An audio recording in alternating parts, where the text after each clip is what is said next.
Hello बच्चों, कैसे हैं आप सब। बच्चों, आज फिर से हम करेंगे कारक और उसके भेद की पार्ट 2 की क्लास। जिन बच्चों ने मेरे कारक और उसके भेद के क्लास पार्ट 1 का क्लास अटेंड नहीं किया है तो आप डिस्क्रिप्शन में जाके उसके लिंक पर क्लिक करके उस क्लास को अटेंड कीजिए और फिर उसके बाद इस पार्ट 2 को आगे देखिए।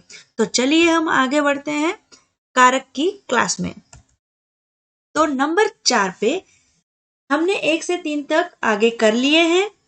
अब नंबर 4 पे हम आते हैं संप्रदान कारक। उसमें है संप्रदान का अर्थ देना होता है।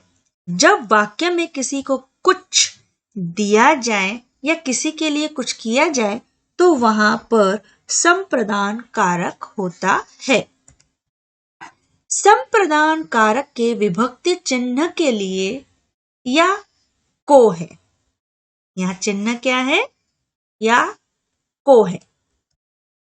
संप्रदान कारक के उदाहरण इस प्रकार है। नरेश मीना के लिए फल लाया है। ऊपर दिए गए वाक्य में जैसा कि आप देख सकते हैं कि चिन्ह के लिए चिन्ह का प्रयोग किया जा रहा है। के लिए चिन्ह का प्रयोग किया जा रहा है। इससे हमें पता चल रहा है कि किसी के लिए काम किया जा रहा है। जब किसी के लिए काम किया जाता है तो तब वहां संप्रदान कारक होता है। अतः यह उदाहरण भी संप्रदान कारक के अंतर्गत में ही आता है। आगे बढ़ते हैं। विकास तुषार को किताबें देता है। यह उदाहरण दूसरा है। बराबर। विकास तुषार को किताबें देता है। जैसा कि आप ऊपर दिए गए उदाहरण में देख सकते हैं कि को विभक्ति चिन्ह का प्रयोग करता है। यह चिन्ह बताता है कि किसी ने किसी को कुछ दिया है। यहाँ विकास ने तुषार को किताबें दी है। जैसा कि हमें पता है कि जब किसी को कुछ दिया जाता है तो वहां पर संप्रदान कारक होता है। आगे। भूखे के लिए रोटी लाओ। जैसा कि आप ऊपर फिर से देख सकते हैं कि वाक्य में देख सकते हैं कि के लिए विभक्ति चिन्ह का प्रयोग किया जा सकता है या किया जा रहा है।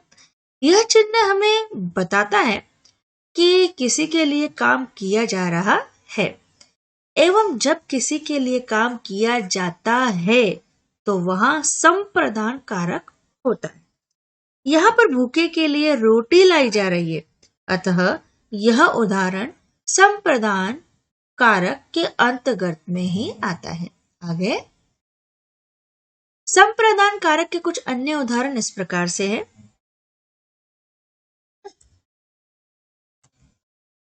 मेरे लिए खाना लेकर आओ। माँ अपने बच्चे के लिए दूध लेकर आई। विकास ने तुषार को गाड़ी दी। साहिल ब्राह्मण को दान देता है। यह इस तरह के उदाहरण है। आगे हम बढ़ते हैं नंबर 5 पे। अपदान कारक। नंबर 5 पे है अपादान कारक। क्या होता है अपादान कारक? थोड़ा कंफ्यूजन है। अपादान कारक। आगे इसकी परिभाषा पढ़ते हैं। जब संज्ञा या सर्वनाम के किसी रूप से किन्हीं दो वस्तुओं के लिए अलग होने का बोध होता है, किन्हीं दो वस्तुओं के अलग होने का बोध होता है, तब वहां अपादान कारक होता है। आगे। अपादान कारक का भी विभक्ति चिन्ह से होता है। से चिन्हकरण कारक का भी होता है, लेकिन वह इसका मतलब साधन से होता है। दो का विभक्ति चिन्ह से होता है पर उसमें डिफरेंट होता है साधन से। आगे। यहां से का मतलब किसी चीज से अलग होना दिखाने के लिए प्रयुक्त होता है। अपादान कारक के उदाहरण। पेड़ से आम नीचे गिर गया। जैसा कि आप ऊपर दिए गए उदाहरण में देख सकते हैं, आम के पेड़ से अलग होने की बात कही जा रही है। इस वाक्य में से विभक्ति चिन्ह का प्रयोग किया जा रहा है। यह चिन्ह हमें चीजों को अलग होने के बारे में बताता है। एवं जैसा कि हमें पता है कि जब दो चीजें अलग होती हैं तो वहां अपादान कारक होता है। अतः एवं ये उदाहरण अपादान कारक के अंतर्गत ही आता है। आगे है, उसके हाथ से घड़ी गिर गई। ऊपर दिए गए उदाहरण में जैसा कि आप देख सकते हैं कि घड़ी की हाथ से अलग होने की बात कही जा रही है। ऊपर दिए गए वाक्य में से उदाहरण का प्रयोग किया जा रहा है।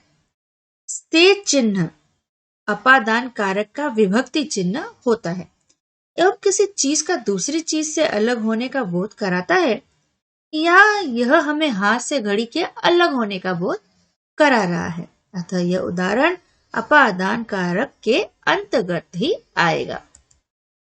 पेड़ से पत्ता टूट कर नीचे गिर रहा है। नीचे जो गिर रहा है मतलब अलग हो रहा है। तो इसमें जैसा कि आप ऊपर देख रहे हैं कि पेड़ से पत्ते के टूटने की बात की जा रही है। यहां से विभक्ति चिन्ह का प्रयोग किया जा रहा है। अतः यह उदाहरण अपादान कारक के अंतर्गत ही आएगा। अपादान के आपने बहुत अच्छी तरह से उदाहरण समझ लिए होंगे। इसके कुछ उदाहरण और भी है, देख लीजिए। मुझे भालू से डर लगता है। यहां से का प्रयोग हो गया। पृथ्वी सूर्य से बहुत दूर है। फिर से सांप बिल से बाहर निकला। सुरेश छत से गिर गया। सुरेश छत से गिर गया। तो देखिए अपादान कारक के कुछ अन्य उदाहरण हमने इस तरह से समझे। आगे है नंबर 6 संबंध कारक। जैसा कि हमें कारक के नाम से पता चल रहा है कि यह किन्हीं वस्तुओं में संबंध बताता है। संज्ञा या सर्वनाम का वह रूप जो हमें किन्हीं दो वस्तुओं के बीच संबंध का बोध कराता है वह संबंध कारक कहलाता है। आगे संबंध कारक के कुछ उदाहरण इस प्रकार हैं। यह साहिल का स्कूटर है। जैसा कि आप ऊपर दिए गए वाक्य में देख सकते हैं, का विभक्ति चिन्ह है। जैसे साहिल का स्कूटर है तो का हमारा क्या है, विभक्ति चिन्ह है। तो विभक्ति चिन्ह का इस्तेमाल किया गया है। यह हमें स्कूटर एवं साहिल के बीच में संबंध बता रहा है। जैसा कि हम जानते हैं कि का विभक्ति चिन्ह संबंध कारक का होता है। यह हमें दो वस्तुओं के बीच के संबंधों को बताता है। इस वाक्य में भी यही विभक्ति चिन्ह है। अतः यह उदाहरण संबंध कारक के अंतर्गत आएगा। राजा दशरथ के 4 बेटे थे। यह हमारा उदाहरण है। राजा दशरथ के 4 बेटे थे। जैसा कि आप देख सकते हैं ऊपर दिए गए वाक्य में के, यह क्या है, विभक्ति चिन्ह, और इसका उपयोग यहाँ किया गया है। यह चिन्ह हमें राजा दशरथ एवं राम के बीच का संबंध बता रहा है। अतः यह संबंध कारक के अंतर्गत आएगा। संबंध कारक के कुछ अन्य उदाहरण इस प्रकार हैं। यह गाड़ी विकास की है। सीतापुर मोहन का गांव है। बच्चे का सिर दुख रहा है। वह राम का बेटा है। आगे है अधिकरण कारक। परिभाषा है, अधिकरण का अर्थ होता है आश्रय। संज्ञा का वह रूप जिसे क्रिया के आधार का बोध हो उसे अधिकरण कारण कहते हैं। इसकी विभक्ति में और पर होती है। भीतर, अंदर, ऊपर, बीच आदि शब्दों का प्रयोग इस कारक में किया जाता है। अधिकरण कारक के उदाहरण इस प्रकार है। जब मैं घर गया तो कोई भी नहीं था। जब मैं घर गया तो कोई भी नहीं था मतलब जब वो घर पहुंचा तो उसके जाने के समय, उस समय घर पर कोई नहीं था जब वो घर पर पहुंचा। तो जैसा कि आप ऊपर दिए गए उदाहरण में देख सकते हैं कि में विभक्ति चिन्ह का प्रयोग किया गया है। यह बताता है कि वक्ता घर के अंदर गया, मतलब वह घर में गया और उसको पता चला कि घर में कोई नहीं है। जैसा कि हमें पता चला, जब किसी वाक्य में विभक्ति चिन्ह का प्रयोग किया जाता है तो वो अधिकरण कारक होता है। अतः यह उदाहरण भी अधिकरण कारक के अंतर्गत ही आएगा। जैसे उदाहरण है, वीर सिपाही युद्ध भूमि में मारा गया। देखिए, युद्ध भूमि में है, उसमें मारा गया। तो उदाहरण ऊपर दिए गए वाक्य में जैसा कि आप देख रहे हैं, विभक्ति चिन्ह क्या है इसका? में। हम जानते हैं कि जब में विभक्ति चिन्ह का प्रयोग किया जाता है तो वहां अधिकरण कारक होता है।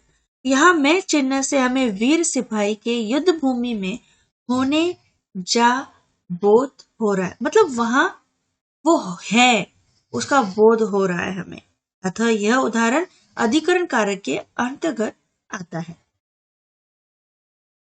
कुर्सी आंगन के बीच बिछा दो। ये आंगन है, आंगन के बीचों बीच कुर्सी को लगा दो। जैसा कि आप ऊपर दिए गए वाक्य में देख सकते हैं, बीच शब्द का प्रयोग किया गया है। किसका? बीच शब्द का।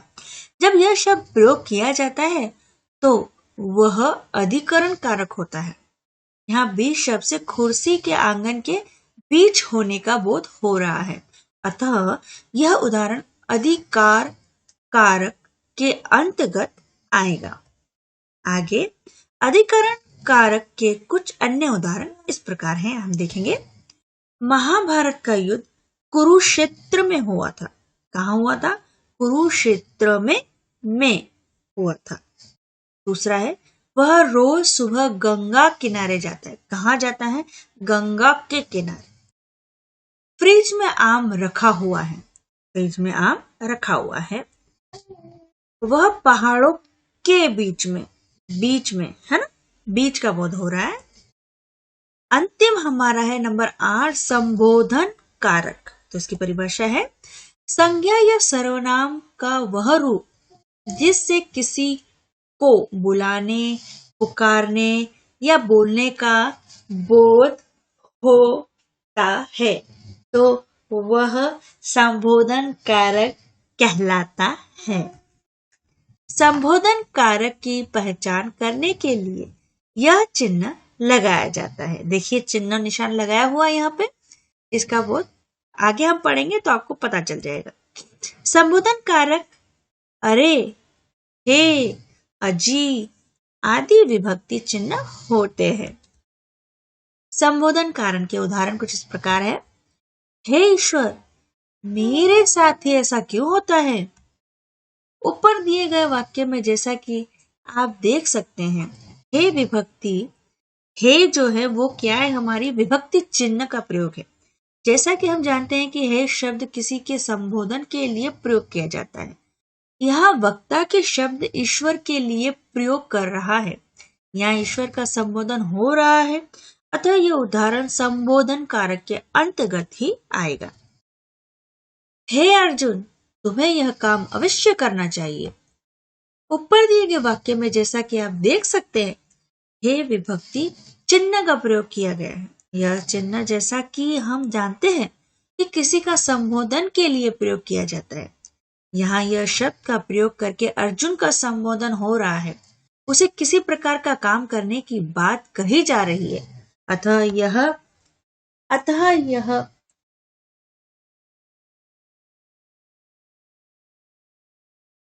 यह उदाहरण अधिकरण कारक के अंतर्गत आएगा। आगे हम इसके कुछ उदाहरण देख लेते हैं। संबोधन कारक के कुछ अन्य उदाहरण इस प्रकार से हैं। अरे, यह इतना बड़ा हो गया। अरे बच्चों, शोर मत करो। अजी सुनते हो क्या? अजी सुनते हो क्या? अरे रमेश, तुम यहाँ कैसे? हमने कारक के परिभाषा, उसके भेद उदाहरण सहित आपको पार्ट 1 और पार्ट 2 में समझाने की पूरी कोशिश की है। तो उम्मीद है आप ये दोनों पार्ट को अच्छी तरह से देखेंगे, समझेंगे और हाँ, मेरे इस चैनल को लाइक सब्सक्राइब करना बिल्कुल ना भूलें। आप अच्छी तरह से कारक को पढ़िए, समझिए। तब तक के लिए आप सभी बच्चों को मेरी तरफ से बाय।